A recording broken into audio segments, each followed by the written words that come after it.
Les chacals craignent pour la peau.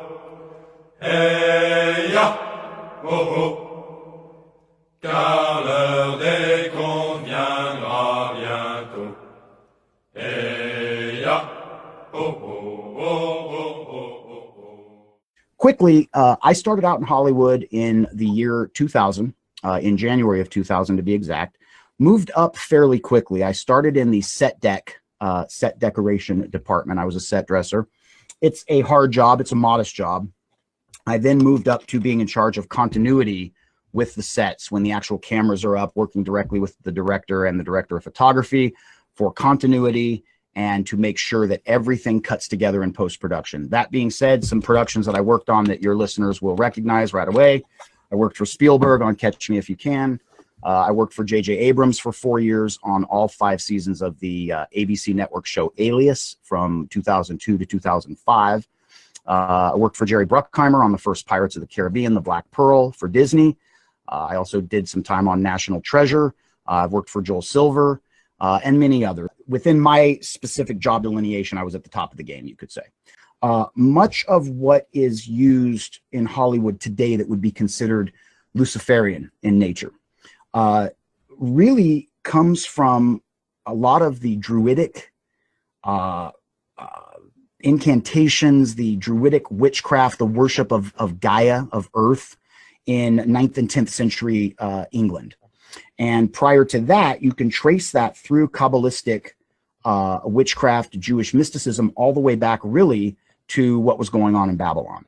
So I want people to understand that there's a distinct through line from the time that the Babylonians were sacrificing kids to Moloch in the temple at the top of the Tower of Babel, at the top of that construct, from the time that they attempted to slap God right in the face with that stuff to Hollywood today, you could do an exhaustive study and find a distinct through line in the practice of witchcraft. Corey wrote a book where he exposed pedophilia at the highest upper echelons of Hollywood. We're talking executive VPs of development, producers, mega power agents, and the international bankers that fund all this stuff. Okay, they throw parties. The parties become orgiastic.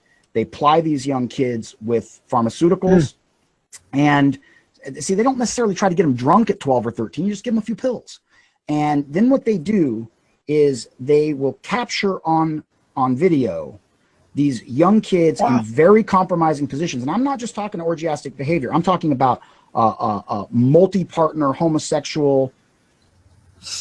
It's hard to get this stuff in the right verbiage, but I'm talking bloodletting, animal dismemberment, and as we are now learning since the quote unquote Pizzagate story broke out of the WikiLeaks data dump of early November 2016, we're learning that there is this global pedogate issue. And folks, I got news for you. It goes all the way back to the sexual practices of the Babylonians. You wonder why kids are going from Toronto to Hollywood to Haiti to Mexico City? Because when God dispersed the Babylonians, they took 2 things with them: child sacrifice and what we call pedophilia. So in Hollywood, they want you compromised at a young age because once they've got the goods on you on video, they own you. I can tell you that the #1 problem in Hollywood was and is and always will be pedophilia. That's the biggest problem for children in this industry. Nobody talks about pedophilia. It's the big secret. And it's widespread? Oh yeah. I was surrounded by them when I was 14 years old. Surrounded. Literally. Didn't even know it. It wasn't until I was old enough to realize what they were and what they wanted and what they were about and the types of people that were surrounding me till I went, oh my God, they were everywhere like vultures.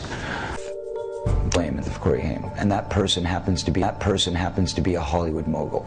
And that person needs to be exposed, but unfortunately I can't be the one to do it. But the person that knows who did it and knows who he is watching right now, I guarantee you. Yeah. Intriguing. Yeah. There was a circle of older men that surrounded themselves around this group of kids.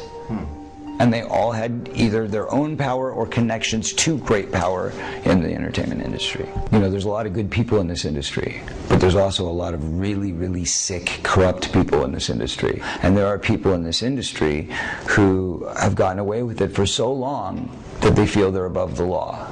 And that's got to change. That's got to stop. I go to Hollywood parties, or, you know, occasionally I go to Oscar parties and things like that.